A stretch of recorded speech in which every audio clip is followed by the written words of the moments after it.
اگر ہم نے گالی نکالی تب بھی سزا ملے گی، لیکن ہمارا عقیدہ درست نہ ہوا۔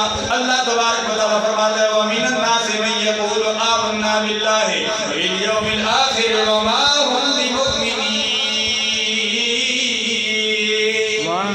فرمایا بعض وہ لوگ ہیں جو کہتے ہیں ہم اللہ کو بھی مانتے ہیں، وَمِنَ النَّاسِ مَن يَقُولُ آمَنَّا بِاللَّهِ وَبِالْيَوْمِ الْآخِرِ، ہم آخرت کو بھی مانتے ہیں۔ اللہ تبارک و تعالیٰ فرماتا ہے یہ منافق ہیں، ان کا عقیدہ درست نہیں ہے۔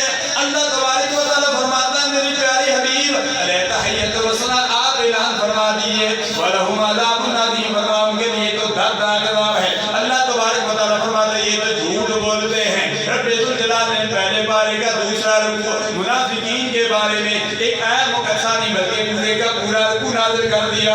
اللہ تبارک و تعالیٰ نے 11ویں پارے میں منافقین کے متعلق فرما دیا۔ اسی طرح اللہ تبارک و تعالیٰ نے 28ویں پارے میں اللہ تبارک و تعالیٰ نے پوری سورہ منافقین نازل کر کے دنیا والوں کو بتا دیا۔ فرمایا منافق ایسے ہیں، فرمایا یہ جھوٹ بولتے ہیں، فرمایا جھوٹ بھی ان کا شیوا، ان کا عقیدہ بھی درست نہیں ہے۔ فرمایا منافقوں سے بچو، منافقوں کے عمل سے بچو، منافقوں کے عقیدے سے بچو، کیونکہ اگر منافقوں جیسا تم نے عقیدہ بھی اپنا لیا، تم نے منافقوں جیسا عمل بھی اپنا لیا تو سن لو 5ویں پارے میں رب ذوالجلال فرماتا ہے ان المنافقین فی الدرک الاسفل من النار،